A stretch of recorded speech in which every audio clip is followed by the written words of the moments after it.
Bonjour à tous, bienvenue sur la Blog e-commerce TV. Aujourd'hui, nous allons voir comment optimiser son SAV.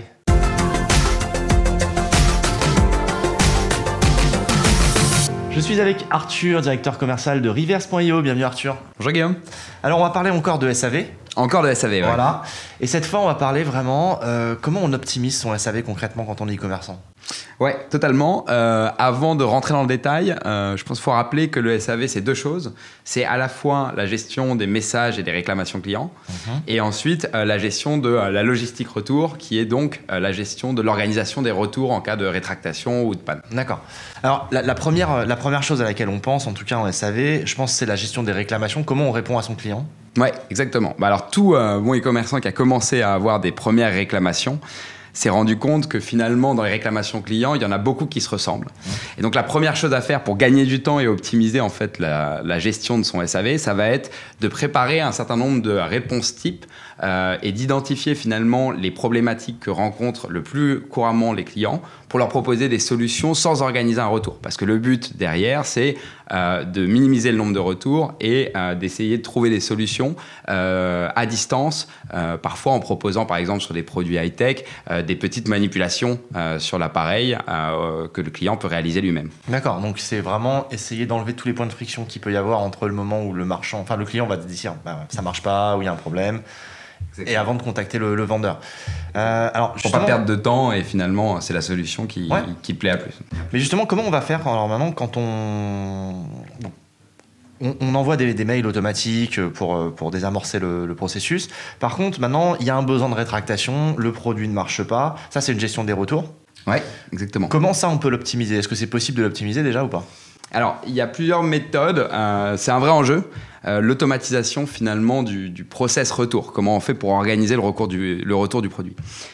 Pour ça, il y a différentes méthodes qui existent et notamment une à laquelle je pense qui s'utilise beaucoup dans le secteur du fashion, qui est ce qu'on appelle le retour par injection. L'idée du retour par injection, c'est d'introduire dans chaque colis à l'aller déjà un bon de retour prépayé pour le client final. C'est ce que fait Zalando par exemple. Ce que fait Zalando exactement. Le bénéfice, c'est que ça autonomise finalement le client dans la gestion et l'organisation de ce retour. Le point négatif, c'est que ça a tendance à augmenter le nombre de réclamations. Donc c'est parfois pas idéal pour toutes les catégories de produits. D'accord, mais c'est une véritable avancée, on va dire, pour le consommateur de savoir qu'il peut renvoyer instantanément son produit s'il ne le satisfait pas. Ouais, exactement. Il y a des clients, maintenant on estime à peu près la moitié des clients qui regardent les conditions de retour avant de réaliser un achat en ligne aujourd'hui. D'accord. De toute façon, le délai de rétractation en France aujourd'hui, il est de combien de temps ? Il est de 14 jours, et il est harmonisé à l'échelle européenne. Et après, dans certains pays, l'usage de la rétractation, comme en Allemagne, va être beaucoup plus élevé qu'en France. Alors pour en revenir sur ces deux points, même si c'est plus le premier point, effectivement, il y a une notion d'analyser de la data quelque part, de maîtriser un petit peu l'ensemble des retours qu'on a, de collecter toutes les datas pour pouvoir progresser. Alors, ça concerne même les deux points finalement. Le vrai enjeu pour optimiser la gestion de son SAV, c'est de collecter la data et en fait d'anticiper les problèmes des clients. Essayer d'identifier quelles problématiques il y a eu sur quel type de produit, sur quelle ligne de produit, quelle collection on va dire, et essayer de les anticiper pour ne pas reproduire les mêmes problèmes. Et c'est vraiment sur l'analyse de la data qu'on va pouvoir optimiser au mieux la gestion de son SAV. D'accord. L'objectif quand on veut optimiser son SAV, c'est quoi ? C'est de réduire le nombre de mails qu'on reçoit, le nombre de réclamations ? Le premier, je pense que c'est le gain de temps. Je pense que c'est ce que diraient les e-commerçants. Mais il y a un vrai enjeu en termes de coût derrière, dans la mesure où sur l'organisation du process retour, c'est parfois aux marchands de payer les frais de transport.